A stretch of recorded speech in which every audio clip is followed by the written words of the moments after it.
اعوذ باللہ من الشیطان الرجیم بسم اللہ الرحمن الرحیم۔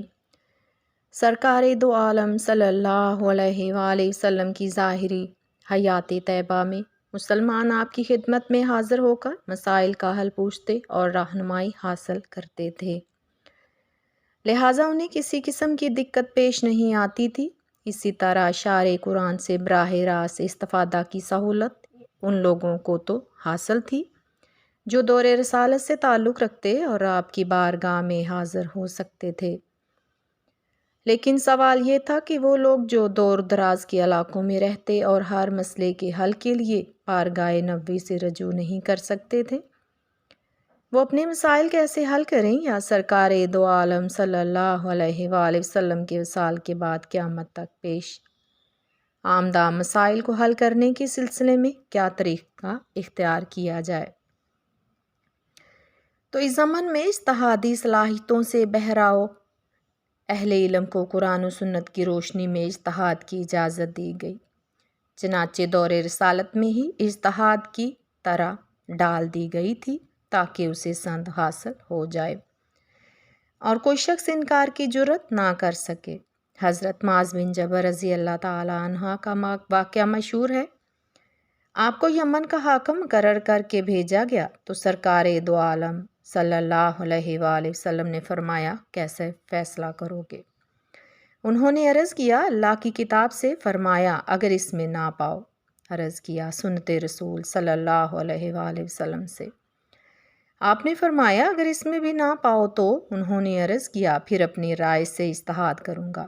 اس پر نبی کریم صلی اللہ علیہ وآلہ وسلم نے مسرت کا اظہار کیا اور اللہ تعالیٰ کا شکر ادا کیا کہ اس نے آپ کے نمائندے کو مسائل حل کرنے کی توفیق بخشی ہے۔ قرآن پاک کی آیت کریمہ ہے، فَاسْأَلُوا أَهْلَ الذِّكْرِ إِن كُنتُمْ لَا تَعْلَمُونَ۔ اگر تم نہیں جانتے تو اہل علم سے پوچھو۔ میں اسی بات کی طرف اشارہ ہے کہ قرآن و سنت سے واضح طور پر مسئلہ معلوم نہ ہو سکے تو مجتہدین و فقہاء کرام سے رہنمائی حاصل کرو۔ صحابہ کرام رضوان اللہ علیہم کی فوج کا ایک دستہ تھا، مہم پر نکلے ہوئے تھے تو ایک جگہ پر چشمہ تھا، وہاں انہوں نے ڈیرا لگایا اور کچھ دیر کے لیے وہاں رہے۔ چشمے کے قریب جو آبادی تھی ان کے لوگ آ گئے کہ ہمارا جو سردار ہے اس کو بچھو نے کاٹا ہے، کیا تم میں سے کوئی دم کرنے والا ہے؟ کیا تمہیں کوئی ایسا کلام آتا ہے کہ جس کی وجہ سے ہمارا سردار صحیح ہو جائے؟ چونکہ صورتحال یہ تھی کہ وہ سارے علاج کروا چکے تھے۔ انہوں نے اس سردار کے لیے بہت سی کوششیں کی لیکن ذرا برابر بھی اس کو فائدہ نہ ہوا۔ اس طرح انہوں نے جس طرح اپنا مسئلہ پیش کیا تو ایک صحابی اٹھے، انہوں نے کہا، ٹھیک ہے میں دم کرتا ہوں۔ وہ گئے، سورہ فاتحہ پڑھی، پھر اس کو دم کیا۔ جس وقت انہوں نے دم کیا تو صحابہ کرام کہتے ہیں، لگتا تھا کہ یہ بیمار نہیں تھا، کسی نے رسی سے باندھا ہوا تھا اور اب وہ رسی کھول دی گئی ہے۔ یعنی بے ہوش پڑا تھا، بے خبر تھا اور تڑپ رہا تھا، اس طرح کی صورتحال تھی۔ لیکن اب صحابی نے دم کیا، فاتحہ شریف پڑھی ہے اور اس کے بعد وہ بالکل صحیح ہو گیا، یوں جلد صحیح ہوا کہ گویا کی رسی سے کھول دیا گیا۔ پھر صحابہ کرام جس وقت رسول اکرم صلی اللہ علیہ وآلہ وسلم کے دربار میں پہنچے تو صحابہ کرام نے اس کو بیان کیا کہ ایک انسان بیمار تھا، ہم نے دم کیا ہے، اور پوچھنا اس لیے ضروری ہو گیا کہ انہوں نے ان کے مانگے بغیر کچھ نذرانہ دیا ہے۔ اب اس کے جواز کا مسئلہ تھا کہ وہ کھانا جائز ہے یا ناجائز ہے، تو اس کا حل سرکار نے بیان فرما دیا۔ اور پھر آپ نے پوچھا، تمہیں کیسے پتا چلا کہ اس سے یہ کام بھی لیا جا سکتا ہے؟ یعنی سورہ فاتحہ سے یہ کام بھی لیا جا سکتا ہے۔ اس کو اس لیے بھی پڑھا جا سکتا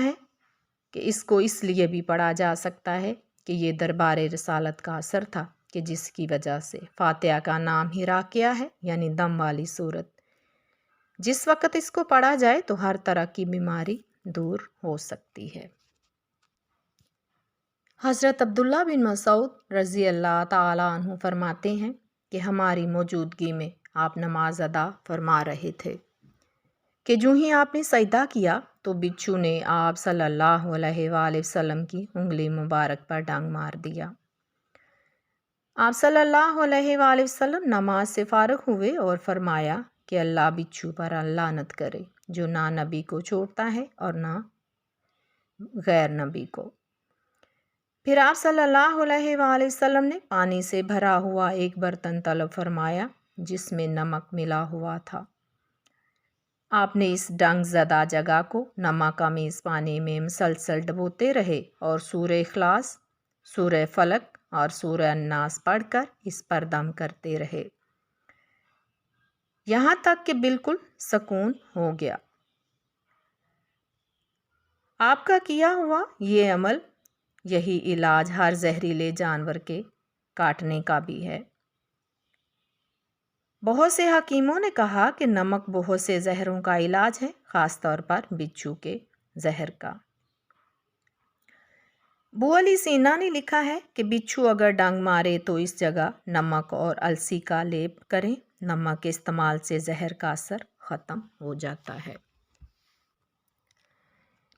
ایک آدمی رسول اللہ صلی اللہ علیہ وآلہ وسلم کے پاس آیا اور کہا کہ اے اللہ کے رسول، مجھے شام میں ایک بچھو نے ڈنگ مار دیا ہے۔ تو آپ صلی اللہ علیہ وآلہ وسلم نے فرمایا کہ تم یہ کلمات صبح و شام پڑھا کرو تو ہر قسم کی آفت مصیبت سے دور رہو گے۔ اعوذ بکلمات اللہ التامات من شر ما خلق۔ میں وہ کلمات، وہ درود، وہ وظیفہ دوبارہ دہرائے دیتی ہوں، اعوذ بکلمات اللہ التامات من شر ما خلق۔ اس آدمی نے صبح و شام یہی کیا تو اس کو شدید درد سے نجات مل گئی۔ وما علینا الا البلاغ۔